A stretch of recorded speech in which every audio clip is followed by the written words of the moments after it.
here in Modern playing Niv-Mizzet Reborn again. We're playing the Niv Stall lands deck, so we're playing Niv-Mizzet, flying 6/6 Dragon Ruberg, flip the top 10 of cards in your library. When he enters, reveal 2 coloured cards and put them into your hand. We're using Bring to Light, obviously, to tutor him out. It's a 5 mana sorcery with get an instant sorcery or creature from your deck where you're equal to the number of colours you spend on the spell, so we want all 5 colours. We are a land stall deck, so what we have here is a ton of ways to disrupt our opponent's lands. So we're running Repudiate as a stifle effect with the Repudiate. I don't even know if I'm saying it right, but that's how I'm going to say it. Shadow of Doubt, which lets the opponents not search the library. Fulminator Mages to blow up our opponent's lands, and Vindicate to take out any threats they resolve or lands they get through. We also run a full playset of Fire and Ice to kill mana dorks, and also tap down opponent's lands in their upkeep to cycle and draw a card. Aside from that, we're running a Supreme Verdict in the main deck as a tutor against big creature decks if they resolve anything. We have our threats we want to resolve in our Territorial Kavu, our 2 mana 5/5, based on the number of land types we have with its 2 attack triggers. And we have General Furious Rokiric as our multicolour protection from monocoloured, and it gives basically whenever we cast any one multicolour spells we make a 4/4 golem. So moving along, we then have Witherbloom Command to buy back our own fetch lands to keep us going. Keyword here, you don't have to target yourself with a mill, you can target an opponent and still get the land you want back. Helix to take out small creatures to get through / gain us of life, and Glittering Wish because I love wish decks. We then have our ramp in Utopia Sprawl and our fixing in Abundant Growth that also cycles. 29 lands, key things to point out, only a full playset of Pillar of the Paruns and a ton of fetch lands for fixing, a couple of Triomes to fill out our lands in our first fetch for the Territorial Kavu. Moving along to our wish board, we have in our wish board we have fill outs of the cards in our decks. We have the General, Fulminator Mage, Vindicate and Repudiate and Replicate. Basically just we can turn to wish, grab these for turn 3 if we know they're coming. Aside from that, we have Control Hate with Dovin's Veto, we have Dramoka's Command for enchantment removal, Kaya's Guard for graveyard hate, Culling Ritual for small permanent hate, another Supreme Verdict for a board wipe, a Notion Thief for control matchups, Clarion for weenie creatures, Klothys for life gain, and Unmoored Ego for combo deck. That's the deck, but we've got one more card to cover. So you'll notice the main board doesn't run Valky, which is the common hit off the Bring to Light. We're instead running Mila Luca, the Wayward Bonder. So Mila is a 3 mana 2/3 fox.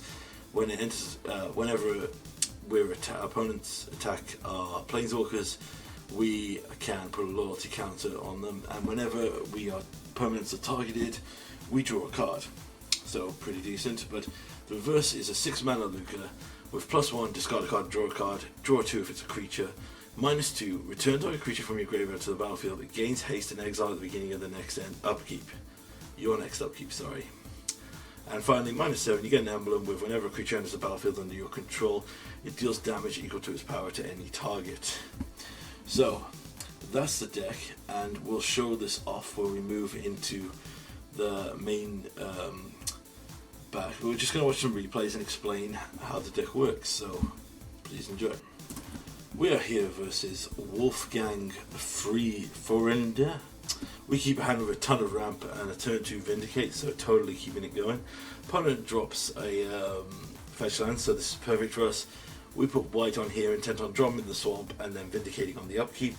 However, they don't fetch and miss their land drop, so it's a bit awkward because we obviously can't Vindicate a fetch land. They then in their end step get a Triome and we keep going. They put down another fetch land here. So I decide I'm going to just fill out my land types, and I draw a Kavu. So opposing using the Vindicate, I then decide I'm going to throw out a Kavu and see if I can bait any spells to see what they're doing. Abundant Growth fixes our land and draws us a Niv, which puts us on a turn 4 Niv with a little bit of ramp. They show us a Fatal Push, so I'm pretty sure it's like a Jund style list here. Then they drop Grist the Hungertide and Milkarth the Lion, showing us that they are basically Jund Planeswalkers. Reload! We drop a Niv here, grab a Glittering Wish, Helix, Witherbloom Command, Fire Ice, and we didn't bring the Bring to Light. Yep. We drop a couple of cards here, and our opponent uses Grist's down tick to take out Niv. They drop a Soul of Windgrace, which was a very impressive card I wasn't aware of was around. So I use a Vindicate on Soul of Windgrace and a Lightning Helix to take out Grist. They then drop Chandra the Awakened Inferno, which is crazy. We get lucky though and draw Vindicate. So then I Glittering Wish for Klothys to negate the damage from Chandra's emblem, and they draw another Soul of Windgrace.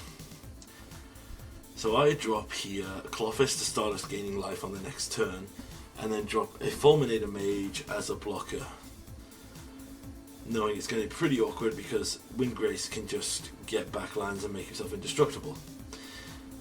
Our opponent just starts cracking lands like there's no tomorrow and drops a Sorin the Mirthless. They mill with an Ashok Dream Renderer, putting them down to 11, so I choose to take the hit here because I know that if I get Luca, I can activate Klothys with Devotion, and if the reanimated Niv can grab a burn spell, we could win the game.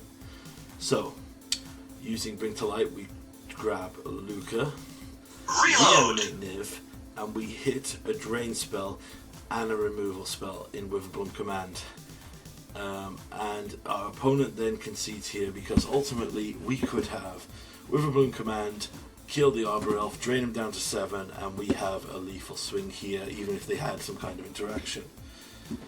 Right, moving on to game 2. Game 2, I'm afraid, was a system of my vanity. I decided, since there's such a heavy fetch land deck, I was going to 100% mill into our Disruption, and then mulled to 4 with no disruption that I could cast, hoping I could top deck a land. Didn't find it.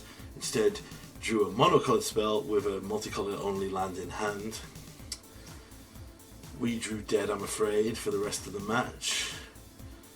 We have a Shadow of Doubt here, so we could stifle a fetch land on turn 3, but they just have a natural shock and then drop a Lily. With no answers to the Lily, I concede, because we're going to be drained of resources, and by the time we deploy anything, she's probably going to ultimate or completely destroy our hand.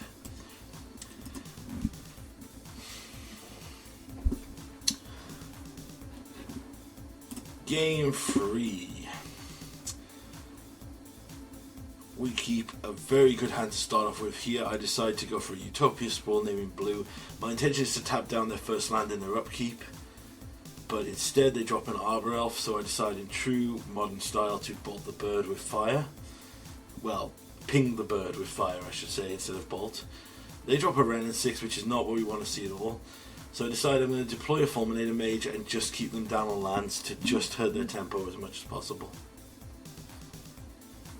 They untap, try to fetch. I use Repudiate here to keep their lands down. Wrenn is ticking up, but it's not doing anything too crazy. We finally hit enough lands here to grab what we need, so I grab a Culling Ritual here, because I want to take out Wrenn and 6 so that I can deploy the General, because Wren's down tick will kill General. Fortunately, our opponent hits a Vraska, so I know that basically General's not going to do anything in this game. I use Culling Ritual to kill everything on the board and put a Yorion into hand here. We are quite fortunate though in that our opponent is basically killing themselves. Reload! So I deploy Niv here. And we got the Bring to Light. Now, I'm assuming they must have some style of removal here. But here's the thing, they are on 12, they use Lily to sack the card. And then I untap and I decide I'm going to drop a Kavu and hold up a Lightning Helix to try and take out whatever Planeswalker they use. However, I notice they're on 11 and then they go down to 10. Our opponent then uses all of their abilities here and deploys 6 mana Chandra. So I decide if I Helix them now, Bring to Light for Luca, I can put them to 1, and any kind of burn that Luca finds will win us the game. So put the land into play and then use Bring to Light to grab Luca. Reload! We hit a Helix and a Fire. We put them down to 1. They go to their turn. They use Carve the Lion and then basically draw with Vraska to gain life, force us to sack with Lily, and then they concede because they realize that they're just dead either way here. So what they could do is down tick Chandra, kill Luca, but they know from the revealed cards that we have 5 damage in hand that's castable, and we are going to just do 5 damage to them in a way, and they can't survive this. So these games really showed the abilities of Luca and Mila here. That's why I prefer him in this version of the deck. I really enjoyed the card. Alright, moving on. The last game I'm going to show you here. Third game we got destroyed by Burn, because I kept bad hands. We have a match here against Tron, and this is where things get fun. So, as you can understand, Tron matchups are great for us. So, on turn 2, they drop a Horizon Canopy. So, knowing that there's no threat of a turn 3 Tron, I decided to go with the Witherbloom Command to try and force them to use the sphere out of sync. They put a Relic. We get rid of the land here, kind of proving that we're not all in on this to them. Now I deploy a Kavu, and they crack to draw a card. They still have been scrying here, so we know they have all 3 lands. So they mill the Tron off the, they mill the tower, so I use Fulminator Mage to take out the tower and swing in for 5. I then loot away, I believe, one of the Helixes and draw a Utopia Sprawl. Our opponent drops a star. We get in for another 5. But our opponent is running March of the Multitudes. Is it March of the Multitudes? March of the Otherworldly Light, sorry. And we draw into a second Kavu. So we just as well play it. In their upkeep, we tap the mine just in case they find Tron.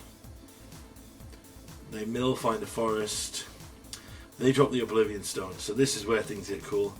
We go in for an attack here. Exile their tower just in case they have some kind of reclaim effect in green. And we tap their mine in their upkeep.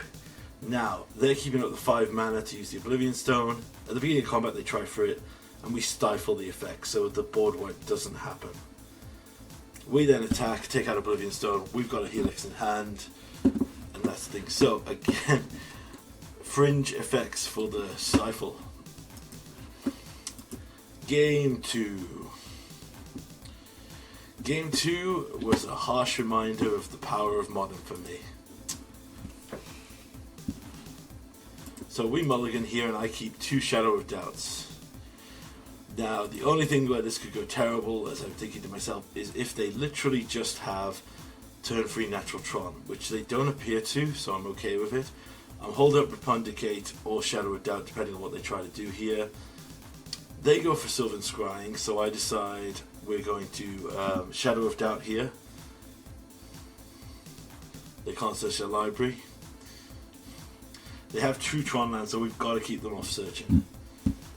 They then go into their next turn, and they have another expedition map.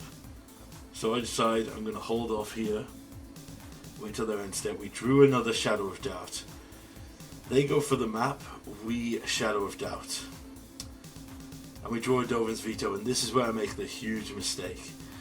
They go for Sylvan Scrying. I go for the Veto, forgetting that Veil of Summer is a thing, and makes it so their spell can't be countered. They now have Tron online, so our only hope now is to top deck artifact removal. Land removal, we don't. We tap it just in case, see what we can do, but they resolve a Nugian, and yeah, we're not taking that down with the cards we have in hand, so we move on to game 3. Harsh reminder here, the harshest thing is I had the Shadow of Doubt, but I went with Veto because I thought it was safer. Game 3. Our opponent makes a terrible mistake here, so it's their turn. We keep Mila in hand here for Glittering Wish for one reason. So I Glittering Wish on turn 2, and I grab the Unmoored Ego. And I don't know if my opponent didn't read the card or didn't realize what I had, but they tap out here to Sylvan Scry and grab the mine. An Unmoored Ego lets you exile lands, up to 4 of the same card. So I literally name Urza's Mine, strip it out of their hand. They've got nothing but an Ugin and 2 Veils, so I decide to play around those. Knowing that they have the Veils makes me not want to use the Vindicate. So instead, we just pass the turn. They tap for an Ancient Stirrings, they find a Chrome Sphere, they play the Chrome Sphere. In their end step, we tap their land just for the sake of it, to just draw a card. We hit a Bring to Light here, so knowing that they only have Veil of Summer, they could cycle it here when we cast our blue spell. But I think they're holding it for response to any of our stifle effects or ways to screw with them. So we basically grab all these, we throw away Shadow of Doubt and Lightning Helix because we don't care about them searching right now because they can't complete Tron, so they're now trying to fairly cast a 8 mana Planeswalker with traditional, like they've got to get up to 8 lands here. So we play a Fulminator Mage, we go into combat here. I'm not even going to pop the Fulminator Mage, I don't think I do. I could be wrong. It's just here to blow them up if they get away with it. So we actually have 13 damage here and Glittering Wish, so they next turn probably think that we can shoot something out of our sideboard, which is true. Actually no, we had the Witherbloom Command, so next turn we attack for 11, 13, drain for 2, they're dead. Yeah, our opponent purely did not realize that Unmoored Ego can name a card, and we take up to 4 copies of that card. So you can even name a basic land. Like if you want to try and blow out an opponent, you could name 4 planes and take 4 basic planes out of an opponent's deck. But yeah, so those 2 games down. We didn't get to see Mila in these games, but we saw good effects of what the deck is trying to do. All in all, I very much enjoy the deck. It is fun. It does have its bad matchups. I still need to tweak it a bit more. But yeah, I'm very impressed with it. Let me know what you think.